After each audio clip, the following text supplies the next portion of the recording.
Hello there, and welcome back. Tonight, we're once again leaving the modern world behind and taking a slow journey through another collection of history's most remarkable true stories. So wherever you are, get comfortable. Let your breathing slow.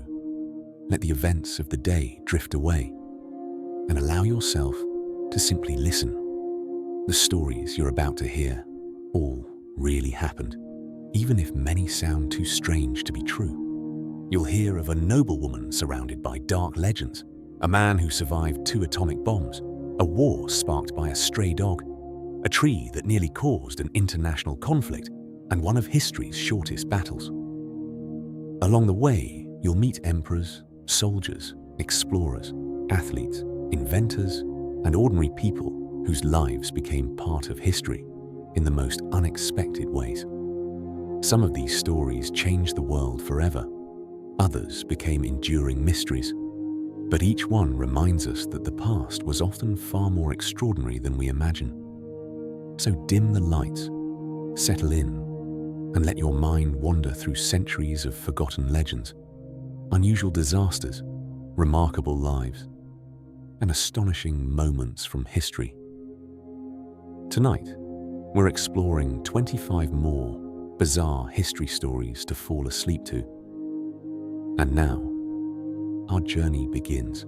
Our first story takes us to the Kingdom of Hungary during the late 16th century. Imagine arriving at a magnificent castle surrounded by forests and rolling hills. Its halls are filled with servants, noble guests, and flickering candlelight. From the outside, it appears to be the home of one of Europe's most powerful families.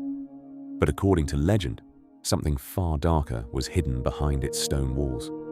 The castle belonged to Elizabeth Báthory, a Hungarian countess whose name would become one of the most infamous in history.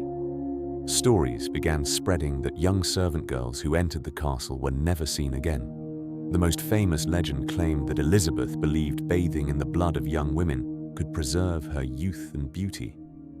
Whether that tale was true remains heavily debated by historians. What is well documented is that in 1610, investigators searched her castle after years of accusations and reports of missing girls. Witness testimony described horrific abuse, although historians continue to debate how much of the evidence was exaggerated by political rivals. Because Elizabeth was a member of the nobility, she was never publicly executed. Instead, she was confined inside her own castle. Workers sealed the doorway to her chamber with stone, leaving only a small opening through which food and water could be passed. There, she remained for nearly 4 years until her death in 1614.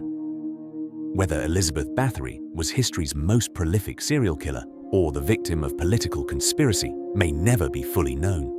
But her story has haunted Europe for more than 4 centuries, reminding us that the line between history and legend is sometimes surprisingly difficult to see. Our next story takes us to the year 1816, when people across Europe and North America began noticing something was terribly wrong with the weather. Imagine waking on a June morning, expecting the warmth of summer.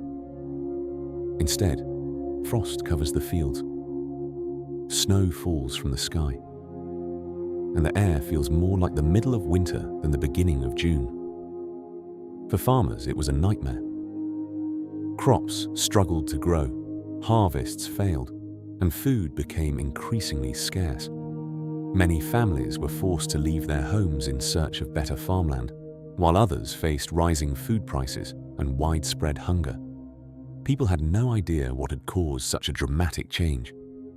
Some believed it was a punishment from God. Others feared the climate itself had permanently changed. The true cause, however, was taking place thousands of miles away. Just 1 year earlier, in April of 1815, Mount Tambora, a volcano in what is now Indonesia, erupted with extraordinary force. The explosion was one of the largest volcanic eruptions ever recorded.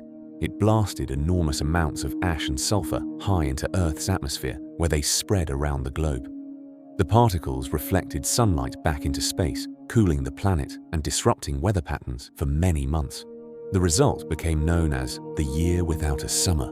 Even today, it remains one of history's most remarkable reminders that a single event in one corner of the world can quietly change life across the entire planet. Our next story takes us to London during the summer of 1858. Imagine walking along the banks of the River Thames on what should have been a warm summer afternoon. Instead of fresh air, you're met by a smell so overwhelming that it makes your eyes water. People cover their faces with handkerchiefs. Shopkeepers close their windows. Even breathing becomes difficult.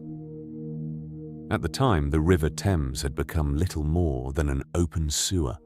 For decades, untreated human waste, industrial pollution, and household garbage had been dumped directly into the river. Then came an unusually hot summer.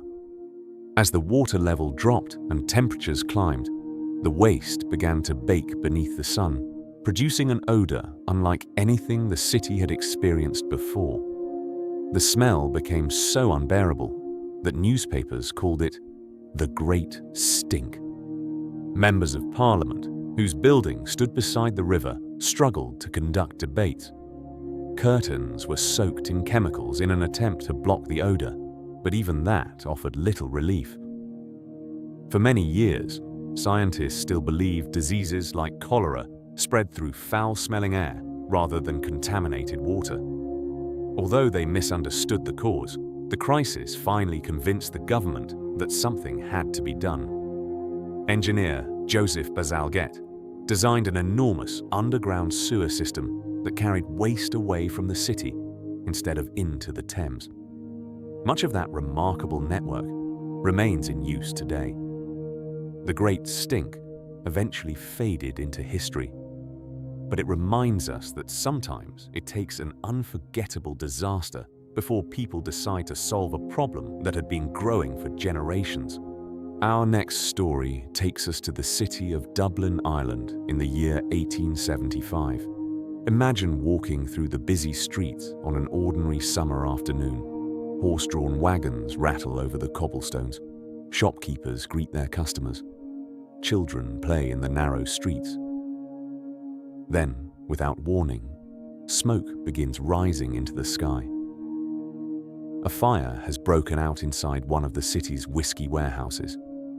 At first, many people assume it will simply burn itself out. But as the flames spread, they reach thousands of wooden barrels filled with whiskey. The intense heat causes the barrels to burst one after another. Soon, rivers of burning whiskey begin flowing through the streets. Flames race along the gutters, setting nearby buildings alight as frightened residents rush to escape. Firefighters worked tirelessly to contain the blaze, while crowds gathered to watch the extraordinary scene unfold. Remarkably, despite the enormous fire, very few people died from the flames themselves. Instead, most of the victims were overcome after drinking large quantities of the whiskey flowing through the streets. In total, 13 people lost their lives from alcohol poisoning. The event became known as the Dublin Whiskey Fire. Even today, it remains one of history's strangest urban disasters, a reminder that sometimes the greatest danger isn't always the fire itself, but the unexpected choices people make in the middle of it. Our next story takes us to the city of Rome during the 1st century AD. Imagine standing along a marble road as senators, soldiers, and merchants pass beneath towering temples. At the center of the empire is a young emperor named Caligula. His reign would become one of the most infamous in Roman history. Among the many stories told about him, one has survived for nearly 2,000 years. It involves his favorite horse. The horse was named Incitatus, and according to ancient Roman writers, Caligula treated it more like royalty than an animal. Incitatus was said to sleep in a marble stable with an ivory manger. He wore jeweled decorations, fine purple blankets, and was cared for by servants whose only job was to attend to him. The most famous story claims that Caligula planned to make his horse a Roman consul, one of the highest political offices in the empire. Whether he truly intended to appoint Incitatus has been debated by historians ever since. Some believe the story was meant to show just how unstable the emperor had become. Others think it may have been an elaborate joke mocking the Roman Senate by suggesting even a horse could perform their duties. Whatever Caligula's true intentions were, the story has endured for centuries, and it remains one of history's strangest reminders that truth and satire can become almost impossible to separate with the passage of time. Our next story takes us to the Mediterranean Sea in the year 75 BC. Imagine boarding a small Roman ship, expecting nothing more than a routine voyage across calm blue waters. The wind fills the sails. The shoreline slowly disappears behind you. Then, on the horizon, another ship appears. It isn't carrying merchants, it's carrying pirates. Long before he became Rome's most famous general, Julius Caesar was captured by a group of Cilician pirates while traveling through the eastern Mediterranean. The pirates demanded a ransom of 20 talents of silver for his release. According to ancient historians, Caesar laughed at the amount. He insisted they should ask for 50 talents instead, claiming he was worth far more than they realized. While his companions gathered the ransom, Caesar spent nearly 40 days living among the pirates. He joked with them, joined in their games, and even read his speeches and poems aloud. When they failed to applaud, he reportedly called them uncultured barbarians. He also made an unusual promise. More than once, Caesar told the pirates that once he was free, he would return and have every one of them crucified. The pirates laughed. They believed the young Roman was joking. But after the ransom was paid and Caesar regained his freedom, he immediately raised a small fleet of ships. He tracked the pirates down, captured them, and carried out exactly what he had promised. It is one of the earliest stories that reveals the confidence and determination that would eventually help Julius Caesar rise to become one of history's most famous leaders. And it reminds us that sometimes the most unbelievable promises are the ones people should take most seriously. Our next story takes us to the town of Courtrai in what is now Belgium during the summer of 1302. Imagine standing just outside the city walls as thousands of armored knights gather across the fields. Their polished armor glitters beneath the morning sun. War horses stamp impatiently against the ground. Most people believe the battle was already decided. After all, medieval knights were considered nearly unstoppable. They were the elite warriors of Europe, protected by heavy armor and backed by generations of military tradition. Facing them was an army made up largely of ordinary townspeople. Many were weavers, craftsmen, merchants, and farmers. Few had the wealth or status of the noble knights preparing to charge. When the battle began, the French cavalry thundered forward. But the Flemish defenders had carefully chosen their ground. Marshy fields, ditches, and uneven terrain slowed the charging horses before they could build their full momentum. As the knights struggled through the difficult ground, the infantry stood their ground with long spears and sturdy polearms. One charge after another was repelled. By the end of the day, the impossible had happened. The army of ordinary citizens had defeated one of the most powerful knightly forces in Europe.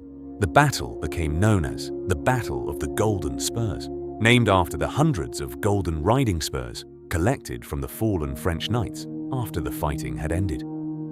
Today, historians see the battle as an important turning point in medieval warfare.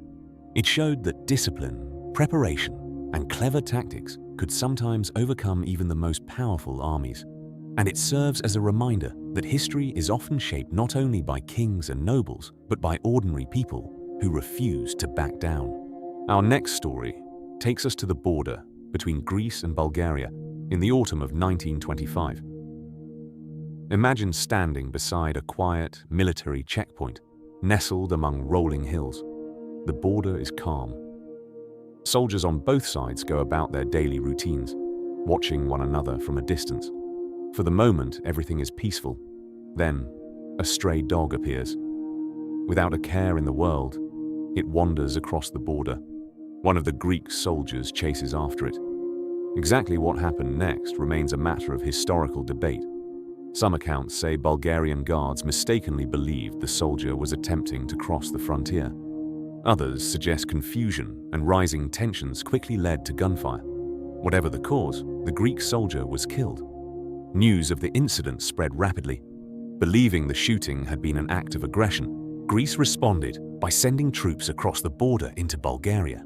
For several days, the two countries exchanged gunfire as the situation threatened to grow into a much larger conflict. Fortunately, the fighting did not last long. The newly formed League of Nations stepped in and called for an immediate ceasefire. After investigating the incident, the League ordered Greece to withdraw its forces and pay compensation to Bulgaria. The brief conflict soon came to an end. Because the events began after a soldier chased a wandering dog across the frontier, the episode became known as the War of the Stray Dog. Today it stands as one of history's strangest international incidents, and it reminds us that sometimes even the smallest misunderstandings can have unexpectedly enormous consequences. Our next story takes us to the Korean Demilitarized Zone, better known as the DMZ, in the summer of 1976. Imagine standing at one of the most heavily guarded borders in the world. On one side are United Nations soldiers. On the other are North Korean guards. Between them lies a narrow strip of land where even the smallest misunderstanding can become dangerously serious. Nearby stands a large poplar tree. At first glance, it seems completely ordinary, but its thick branches have grown so wide that they block the view between two United Nations checkpoints. To solve the problem, a small work party is sent to trim the tree. Armed with ladders, ropes, and axes, the men begin cutting away the overgrown branches. Moments later, North Korean soldiers approach. They insist the tree should not be touched. An argument begins. Within minutes, the confrontation turns violent. Two United States Army officers, Captain Arthur Boniface and First Lieutenant Mark Barrett, are killed during the attack. The incident shocks the world. For several tense days, many fear the violence could grow into another war on the Korean peninsula. Instead of backing down, the United States and South Korea prepare an extraordinary response. The operation is given an unusual name, Operation Paul Bunyan. A few days later, engineers return to the same tree.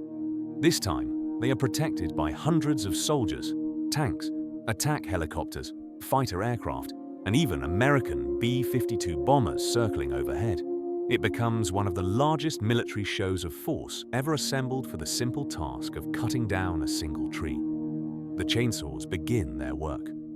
Within minutes, the poplar tree is reduced to a stump. Remarkably, despite the enormous military buildup, not another shot is fired. The operation ends peacefully, and both sides gradually step back from the brink of a much larger conflict. Today, the poplar tree incident remains one of the Cold War's most extraordinary moments. A reminder that, in places where tensions run high, even the simple act of trimming a tree can bring the world frighteningly close to war. Our next story takes us to the island of Zanzibar, off the eastern coast of Africa, on the morning of August 27, 1896. Imagine waking to the sound of waves gently rolling onto the shore. The harbor is calm. Merchant ships rest quietly at anchor. The streets are only just beginning to fill with people starting another ordinary day. But before the morning is over, history will witness the shortest war ever recorded. Just days earlier, the Sultan of Zanzibar had died. When a new ruler named Khalid bin Bargash took control of the palace without British approval, tensions quickly rose. The British government demanded that he step down immediately. Khalid refused. Soon, British warships sailed into Zanzibar's harbor. Their cannons were aimed directly at the Sultan's palace. An ultimatum was delivered. If Khalid did not surrender by 9 a.m., military action would begin. As the final minutes passed, everyone waited. 9 o'clock arrived. The palace flag remained flying. Within moments, the British fleet opened fire. Shells struck the wooden palace, setting parts of the building ablaze. The Sultan's forces attempted to return fire, but they were hopelessly outmatched by the powerful warships anchored offshore. Just 38 minutes later, the palace had been heavily damaged, the Sultan had fled, and the fighting was over. Although the exact duration is sometimes listed as between 38 and 45 minutes, it is widely remembered as the shortest war in recorded history. Today, the Anglo-Zanzibar War remains one of history's most remarkable examples of how quickly an international conflict can begin and end. Our next story takes us to Europe during the height of the Second World War. Imagine finding yourself inside a prisoner of war camp. Tall, barbed wire fences surround the compound. Guard towers watch every movement. Escape seems almost impossible. The days pass slowly, and simple comforts become incredibly valuable. One of those comforts was a familiar board game, Monopoly. To most people, it was simply a game about buying streets, collecting rent, and building hotels. But during the war, certain Monopoly games hid a remarkable secret. The British Intelligence Service worked with John Waddington Limited, the company that produced Monopoly in the United Kingdom, to create special editions for prisoners of war. From the outside, the boxes looked completely ordinary. Inside, however, they concealed carefully hidden escape tools. Silk maps that wouldn't tear if they became wet. Real currency from occupied countries. Tiny compasses hidden inside playing pieces, and other survival items designed to help prisoners escape after leaving the camp. The specially prepared games were secretly delivered through charitable organizations that regularly sent care packages to Allied prisoners. German guards, seeing nothing more than a popular board game, often allowed the packages to pass without suspicion. Not every Monopoly game contained these hidden supplies. Only carefully marked editions intended for specific prisoner of war camps carried the concealed escape equipment. Exactly how many successful escapes were aided by these remarkable games remains unknown. Much of the operation stayed classified for many years after the war. Today, the Monopoly escape kits are remembered as one of the most ingenious deception operations of the Second World War. A reminder that sometimes the greatest tools for survival can be hidden in the most ordinary places. Our next story takes us to Milwaukee, Wisconsin, on the evening of October 14th, 1912. Imagine standing outside a crowded auditorium as people gather to hear one of America's most famous politicians speak. Campaign banners flutter in the cool autumn air. Supporters eagerly wait for his arrival. Then, just as Theodore Roosevelt steps from his car, a man pushes through the crowd. A gunshot echoes down the street. The bullet strikes Roosevelt in the chest. Panic spreads through the crowd. Many assume the former president has been mortally wounded. But Roosevelt doesn't fall. Instead, he calmly places his hand inside his coat and discovers that the bullet has first passed through two unexpected obstacles: a folded 50-page speech and a thick steel eyeglass case. Together, they had slowed the bullet just enough to keep it from reaching his lungs. After briefly coughing to make sure he wasn't bleeding internally, Roosevelt made an extraordinary decision. Rather than going straight to the hospital, he insisted on delivering the speech he had spent weeks preparing. Standing before the audience, he began with words that would soon become famous.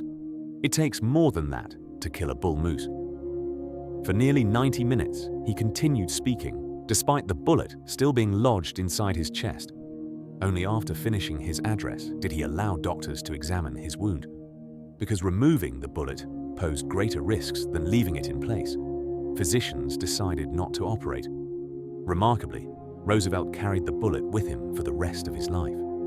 Today, the attempted assassination remains one of the most astonishing moments in American political history. A reminder that sometimes determination can be just as extraordinary as history itself. Our next story takes us to Berlin, Germany, during the final days of the Second World War in April 1945. Imagine descending into a reinforced underground bunker deep beneath the streets of the city. Above, artillery echoes in the distance. Buildings shake with every explosion. The once powerful German capital is slowly being surrounded. Inside the bunker, however, life continues in an uneasy silence. Messengers come and go. Military officers study maps. and meals are still served at the usual times. Adolf Hitler had followed a largely vegetarian diet during the later years of his life. On the afternoon of April 30th, 1945, witnesses reported that his final meal was a simple serving of pasta with tomato sauce. There was no grand banquet, no elaborate celebration, just an ordinary meal served in extraordinary circumstances. Shortly afterward, Hitler met privately with several members of his staff. He thanked them for their loyalty and quietly said his farewells. Later that afternoon, he and his wife, Eva Braun, retreated to a private room inside the bunker. A short time later, both were dead. Following Hitler's earlier instructions, their bodies were carried outside into the garden of the Reich Chancellery, where they were covered with gasoline and burned to prevent them from being displayed by advancing Soviet forces.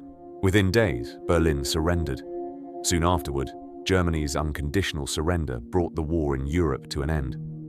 Today, Hitler's final meal is remembered not because of what was served, but because it marked the final ordinary moment before one of history's most significant chapters came to a close. It is a quiet reminder that even history's most consequential events are often preceded by moments that appear remarkably ordinary. Our next story takes us to Japan during the closing days of the Second World War in August of 1945. Imagine finishing a long day of work in the city of Hiroshima. The morning sky is clear. People are heading to work. Streetcars move quietly through the city. Everything seems perfectly ordinary. Among the workers preparing to return home is an engineer named Tsutomu Yamaguchi. He had traveled to Hiroshima on a business trip and was preparing to leave the city the following day. Then, at 8:15 on the morning of August 6th, history changed forever. A blinding flash lit up the sky. Moments later, the world's first wartime atomic bomb exploded over the city. Yamaguchi survived the blast, though he suffered serious burns and other injuries. Despite what had happened, he managed to find transportation and began the difficult journey back to his hometown. That hometown was Nagasaki. Just 3 days later, while reporting what he had witnessed to his supervisor, another brilliant flash suddenly filled the sky. A second atomic bomb exploded over the city. Remarkably, Tsutomu Yamaguchi survived once again. He became the only person officially recognized by the Japanese government as having survived both atomic bombings. In the years that followed, Yamaguchi dedicated much of his life to speaking about the devastating human cost of nuclear weapons. He lived until 2010, sharing his experiences in the hope that future generations would never witness such destruction again. Today, his story remains one of history's most extraordinary tales of survival, a reminder that even in humanity's darkest moments, the strength to endure can sometimes seem almost impossible to believe. Our next story takes us to Mexico City on the afternoon of June 22, 1986. Imagine sitting among thousands of spectators inside a packed football stadium. The crowd is alive with anticipation. Flags wave through the air. The noise echoes across the field as two longtime rivals prepare to face one another. On one side is Argentina. On the other is England. Just 4 years earlier, the two nations had fought the Falklands War, and emotions remained strong on both sides. The match was tied as the second half began. Then came one of the most famous moments in the history of sports. An Argentine forward named Diego Maradona sprinted toward a loose ball as England's goalkeeper rushed forward to catch it. Both players leaped into the air. The ball glanced into the net. The referee awarded the goal. England's players immediately protested. They believed Maradona had struck the ball with his hand rather than his head. But without the benefit of modern video replay, the officials allowed the goal to stand. After the match, Maradona famously joked that the goal had been scored a little with the head of Maradona and a little with the hand of God. The phrase quickly became known around the world. Just a few minutes later, Maradona scored another goal. This time, there was no controversy. He dribbled past 5 English players before calmly putting the ball into the net. Many still consider it one of the greatest goals ever scored. Together, the two moments transformed an already memorable match into one of the most famous sporting events in history. Today, the hand of God remains one of football's most debated goals, a reminder that sometimes a single split-second decision can become part of history for generations to come. Our next story takes us to Europe during the height of the Great Witch Hunts between the 15th and 17th centuries. Imagine living in a small village where nearly everyone knows one another. The seasons determine whether families have enough food to survive. A failed harvest can bring hunger. A sudden illness can claim an entire household. Without modern medicine or scientific explanations, many people searched for answers wherever they could find them. Sometimes those answers came in the form of witchcraft. Across much of Europe, a growing belief took hold that certain individuals had made pacts with the devil, granting them the power to cause disease, destroy crops, poison livestock, and bring misfortune upon entire communities. Fear spread from village to village, fueled by rumors, religious conflict, and uncertainty. Contrary to what many people believe, the largest witch hunts did not occur during the Middle Ages. Most took place much later, between the late 15th century and the 17th century, during a period of tremendous political and religious upheaval across Europe. As accusations increased, neighbors began turning against neighbors. A personal dispute, an unexpected tragedy, or even a failed harvest could sometimes be enough to place someone under suspicion. Once accused, proving innocence was often extremely difficult. Trials varied from region to region. Some courts required evidence and testimony, while others relied heavily on confessions that had been extracted under torture. Fear often spread faster than reason, creating waves of accusations that could engulf entire communities. Historians estimate that between 40,000 and 60,000 people were executed for witchcraft across Europe. Although men were also accused, roughly 3/4 of those executed were women. Over time, attitudes slowly began to change. Judges became increasingly skeptical of unreliable testimony. Scholars questioned long-held beliefs about witchcraft, and advances in science offered natural explanations for many events that had once been blamed on supernatural forces. Gradually, the great European witch hunts came to an end. Today, they remain one of history's most sobering examples of how fear, misinformation, and suspicion can influence entire societies. A quiet reminder that extraordinary claims, when accepted without evidence, can sometimes have extraordinary consequences. Our next story takes us to the small village of Salem, Massachusetts, in the spring of 1692. Imagine waking in a quiet colonial settlement surrounded by dense forests. Wooden homes line muddy streets. Church bells mark the passing of each day, and nearly every aspect of life revolves around faith and the close-knit community. It is a place where everyone knows one another, and where rumors can spread almost as quickly as the wind. Then, without warning, several young girls begin behaving in ways no one can explain. They scream without reason, fall to the ground in violent fits, and claim they are being tormented by invisible forces. Ministers and local officials search for answers, but with no clear medical explanation available, many conclude that witchcraft must be responsible. Before long, accusations begin. At first, only a handful of people are suspected, but fear quickly grows. Friends accuse friends. Neighbors testify against neighbors. Even respected members of the community find themselves under suspicion. The courts accepted a controversial form of testimony known as spectral evidence, in which witnesses claimed that a person's spirit had appeared to them in dreams or visions. Although impossible to verify, these claims were often treated as credible evidence during the trials. Over the course of the next several months, more than 200 people were accused of practicing witchcraft. 19 were convicted and executed by hanging. One man died after refusing to enter a plea. Several others died while awaiting trial in prison. Eventually, doubts about the proceedings began to grow. Religious leaders questioned the use of spectral evidence, and colonial officials became increasingly concerned that innocent people were being condemned. By early 1693, the trials were brought to an end. In the years that followed, many of those involved publicly admitted the trials had been a terrible mistake. Some jurors apologized for their decisions, and the colony later offered compensation to several of the victims' families. Today, the Salem witch trials remain one of the most famous episodes of mass hysteria in American history. A quiet reminder that fear, when allowed to replace evidence, can lead ordinary communities to make extraordinary mistakes. Our next story takes us back to Salem, Massachusetts, during the autumn of 1692. Imagine being an elderly farmer after a lifetime of hard work. Your fields have been tended for decades, your family has grown, and your land represents everything you've spent a lifetime building. At 81 years old, you hope to live out your remaining years in peace. Instead, your name appears among those accused of witchcraft.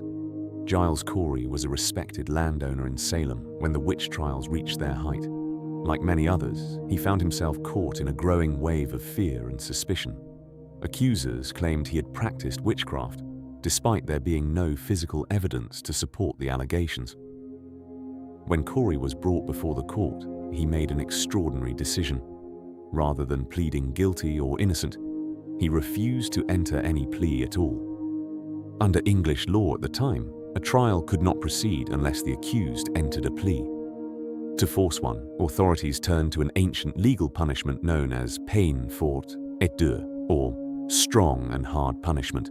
Corey was laid on the ground, and a wooden board was placed across his chest. One by one, heavy stones were added. The weight increased hour after hour as officials repeatedly demanded that he enter a plea. According to tradition, Corey refused every request. Instead, he answered with just 2 words: more weight. After 2 days of relentless pressure, Giles Corey died without ever entering a plea. Historians believe his decision may have been deliberate. Had he been convicted of witchcraft, his property could have been confiscated by the colonial government. By refusing to plead, Corey prevented a conviction, allowing his land to remain with his family instead. His death shocked many people, even at the time.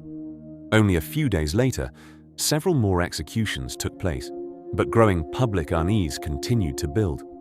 Within weeks, support for the trials began to collapse, helping bring the Salem witch trials to an end. Today, Giles Corey is remembered as one of the most remarkable figures of the Salem witch trials. His final act became a symbol of courage, determination, and resistance in the face of overwhelming injustice. A quiet reminder that even when everything else is taken away, a person can still choose how they face history. Our next story takes us back to Mexico City on the afternoon of June 22, 1986. Imagine sitting among more than 100,000 spectators inside the Azteca Stadium. Only minutes earlier, Diego Maradona had scored the controversial Hand of God goal. England's players were still frustrated, and the crowd was still buzzing. Few realized they were about to witness another moment that would make history. With Argentina leading, Maradona received the ball just inside his own half. One defender stepped forward. He slipped past him. Then another. Then another. Keeping the ball remarkably close to his feet, Maradona sprinted more than 60 meters through the England defense, weaving past 5 players before facing goalkeeper Peter Shilton.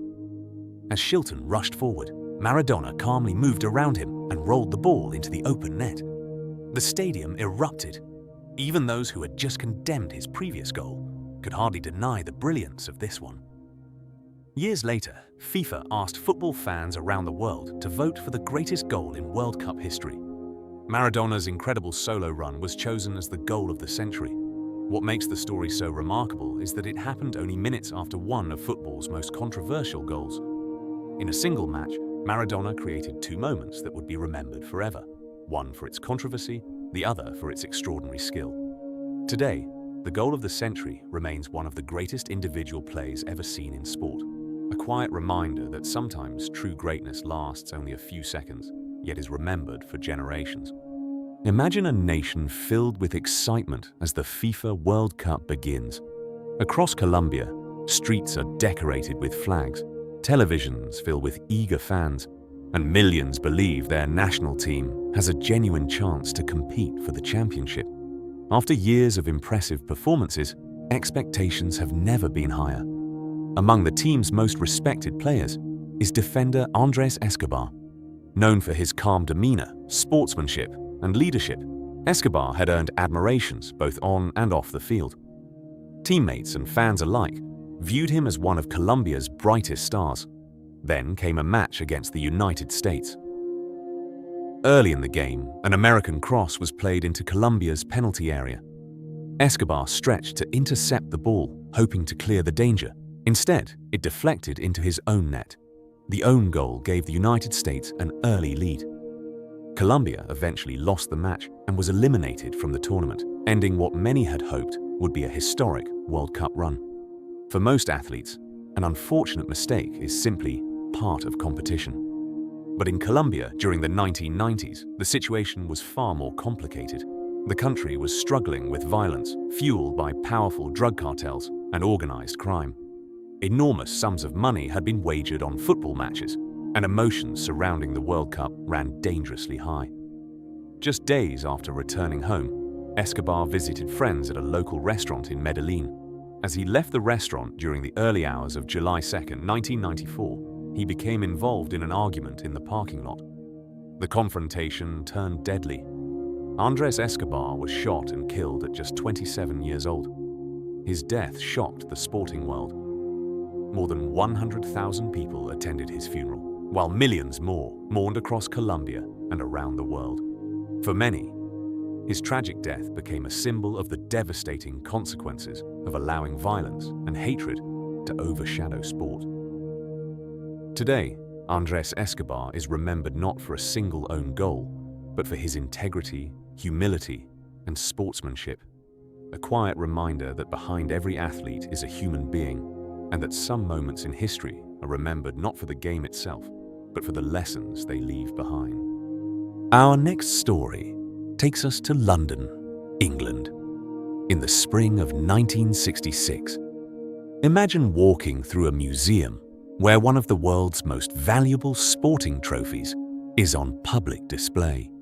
Visitors quietly admire the golden prize that every football nation dreams of lifting. Security seems sufficient, and few people imagine anyone would dare steal such a famous object. Then, one ordinary Sunday morning, it disappears. The Jules Rimet trophy, awarded to the winners of the FIFA World Cup, had been stolen from its display case. Police immediately launched a nationwide investigation, interviewing witnesses and searching for clues, but the trophy had seemingly vanished without a trace. News of the theft quickly spread around the world. With England preparing to host the 1966 FIFA World Cup just months later, officials feared the trophy might never be recovered. Then, only a week after the theft, an unexpected hero entered the story.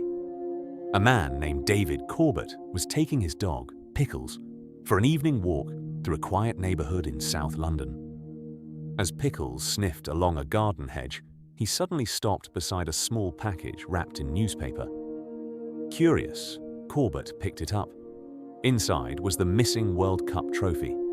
Against all odds, one ordinary dog had stumbled across one of the most famous missing objects in the world. Pickles quickly became an international celebrity. Newspapers across Britain celebrated the unlikely discovery, and the faithful collie even attended public events and received his own medal for helping recover the trophy. England would go on to win the 1966 World Cup later that year, with Captain Bobby Moore lifting the very trophy that had nearly been lost forever. Although the original Jules Rimet trophy was stolen again in Brazil in 1983 and has never been recovered, the story of Pickles remains one of football's most charming and unlikely moments. Today, it serves as a quiet reminder that history's greatest discoveries sometimes come from the most unexpected heroes. Our next story takes us to the state of Illinois on the evening of May 9th, 1994. Imagine standing outside a prison as the sun slowly disappears below the horizon. Reporters gather behind barricades, television cameras point toward the prison gates, and people wait quietly for news. Inside, one of America's most notorious serial killers is spending the final hours of his life. As the evening unfolds, prison staff prepare one final meal.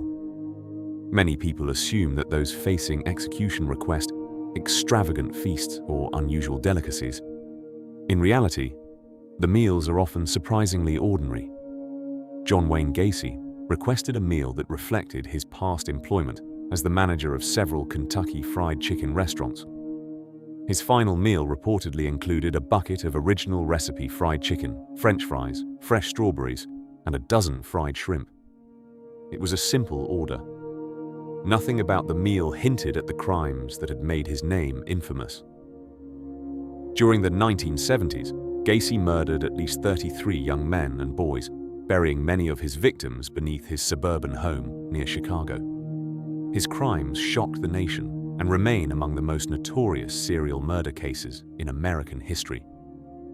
Shortly after midnight on May 10, 1994, Gacy was executed by lethal injection. His execution marked the end of a case that had haunted investigators and the families of victims for nearly 2 decades.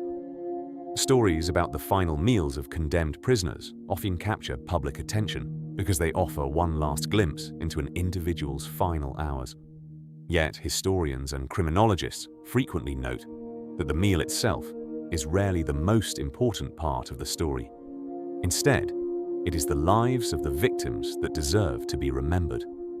Today, John Wayne Gacy's final meal is remembered not because of what was served, but because it marked the closing chapter of one of America's darkest criminal cases. A quiet reminder that history is measured not by the final meal someone eats, but by the lives they leave behind.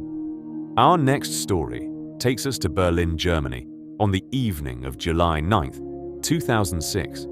Imagine sitting inside a packed Olympic stadium as two of football's greatest nations, France and Italy, prepare to decide the FIFA World Cup final. For French captain Zinedine Zidane, it is an especially significant night.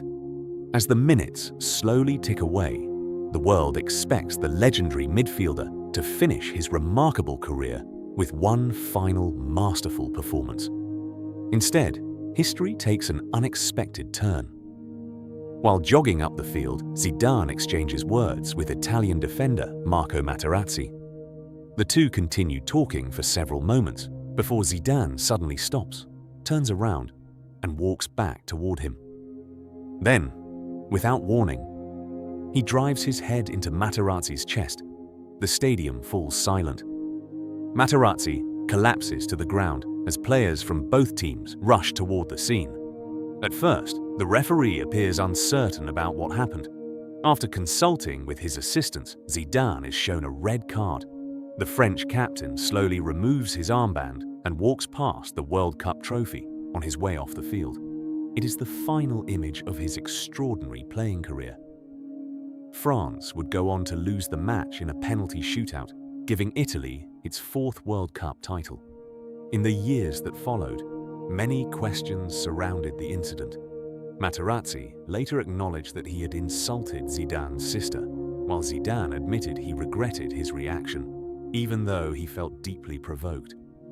Today, the headbutt remains one of the most unforgettable moments in football history.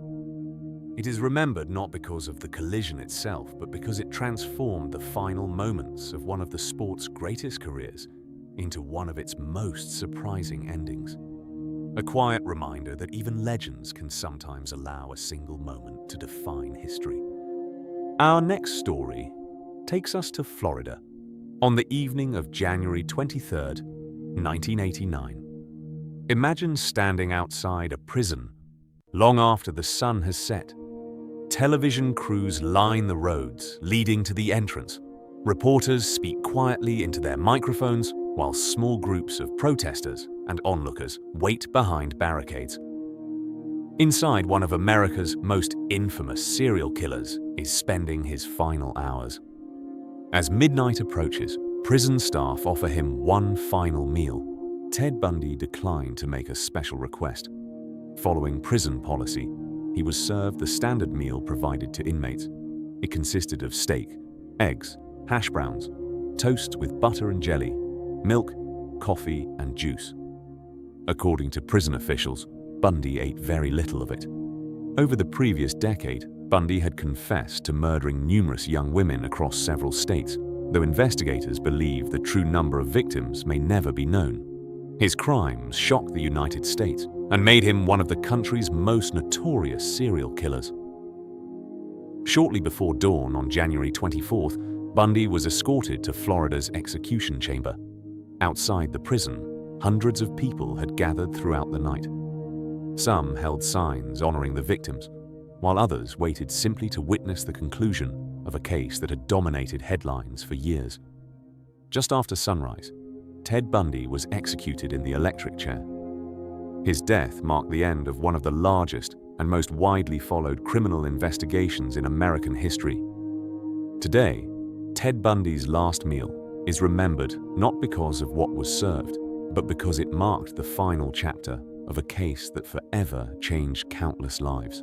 A quiet reminder that history is best measured not by the final moments of those who cause suffering, but by remembering the innocent people whose lives were taken far too soon.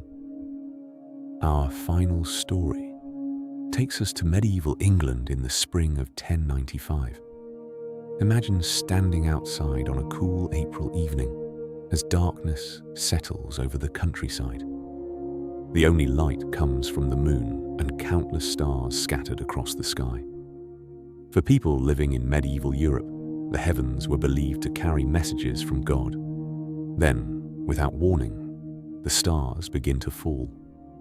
Not one or two, but hundreds, then thousands. Brilliant streaks of light race across the sky in every direction. Across England and much of Europe, people stop what they are doing and stare upward in amazement. In an age when comets, eclipses, and unusual events were often seen as divine signs, countless witnesses believe they are watching an omen of great change. Among those alive to witness the extraordinary display is a young prince named Henry, the youngest son of William the Conqueror. At the time, few expected Henry to become king. His older brothers stood ahead of him in the line of succession, and his future seemed uncertain. Yet history had other plans. Only a few years after the Great Meteor Storm, Henry unexpectedly claimed the English throne and became King Henry I. As his reign unfolded, many medieval chroniclers looked back to the night of the falling stars. To them, the extraordinary display had not been a coincidence. They believed the heavens had foretold the rise of a king whose reign would leave a lasting mark on England. Henry strengthened the royal government, expanded the kingdom's legal system, and issued the Charter of Liberties, an important document that promised limits on royal power and influenced later generations. Of course, modern historians do not believe the meteor storm predicted Henry's future. It was simply one of nature's most spectacular displays. But for those who watched thousands of stars streak across the sky in 1095, it must have seemed impossible not to connect that unforgettable night with the remarkable king who followed. And perhaps that is why the Great Meteor Storm has never been forgotten. And so, our journey through these 25 bizarre stories from history comes to an end. Tonight, we've wandered through forgotten kingdoms, mysterious villages, unlikely emperors, remarkable discoveries, curious animals, and events that seem almost impossible to believe. Each story is a reminder that history is far more than dates and names. It is filled with strange coincidences, remarkable people, and mysteries that continue to puzzle us centuries later. Perhaps somewhere, hidden within old libraries, weathered journals, or forgotten ruins, there are countless more stories still waiting to be discovered. But those can wait for another night. For now, let your thoughts drift gently into the quiet. Allow the stories to fade like distant echoes from another time. Thank you for spending this journey with me. If you enjoyed these stories, there are many more waiting for you here on the channel whenever you're ready to explore again. Until next time, sleep well